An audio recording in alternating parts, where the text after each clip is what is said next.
Centre থেকে বলছেন? জি ma'am, বলছি। আপনার থেকে আমার কিছু জানার ছিল। অনুগ্রহ করে আপনার সমস্যাটি আমাকে জানান ম্যাম। একটু আগে আমি আমার মোবাইলে 54 টাকা ভরেছি। আচ্ছা ম্যাম, তাহলে এখানে সমস্যাটা কোথায়? সমস্যাটা তো এখানে। কি সমস্যা? 54 টাকায় অন্যদিন 2 জিবি পাওয়া যায়, আজকে তো আমি পেলাম না।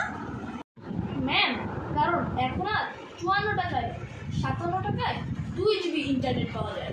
মানে কি এসবের? 2 বছর আগে তো আমি 54 টাকা দিয়ে 2 জিবি ইন্টারনেট কিনছিলাম। ম্যাম, 2 বছর আগে সেই অফার ছিল, কিন্তু এখন তো আর নেই। তাহলে আমি এখন কি করব? আপনি বরং মোবাইলে আরও 10 টাকা ভরে নেন। এরপর 2 জিবি ইন্টারনেট কেনার কোড ডায়াল করলেই আপনি 2 জিবি ইন্টারনেট আপনার মোবাইলে পেয়ে যাবেন। আরো 10 টাকা? জি ম্যাম।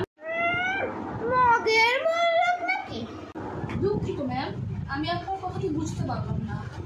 আমি 10 টাকা মোবাইলে ভরবো, 2 জিবি ইন্টারনেট কিনবো, আর 7 টাকা অবশিষ্ট থাকবে। আমি ডাটা অন করে এমবি ফুরাবো, একসময় সব এমবি ফুরিয়ে যাবে।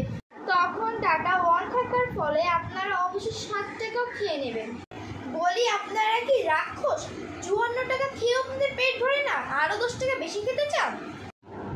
ম্যাম, আপনি শুধু শুধুই রাগ করছেন। এগুলো তো কোনোটাই আমাদের হাতে নেই। ওই মিয়া, ওই আপনি আমাকে ভুলভাল বোঝাবেন, আমি সেটা মেনে নেব? আপনার সাহস তো কম না। ম্যাম, আপনি শান্ত হন। আপনি বরং আরেকটা কাজ করতে পারেন। আপনি 35 টাকা দিয়ে 1 জিবি ইন্টারনেট কিনুন, তাহলে আপনাকে আর বাড়তি 10 টাকা মোবাইলে ভরতে হবে না। আপনাকে 10 টাকা খেয়ে পেট ভরে না, আরো 19 টাকা খেতে চান? ছেড়ে দে মা, কেঁদে বাঁচি। যাকে ফোনটা কেটে দিয়েছে।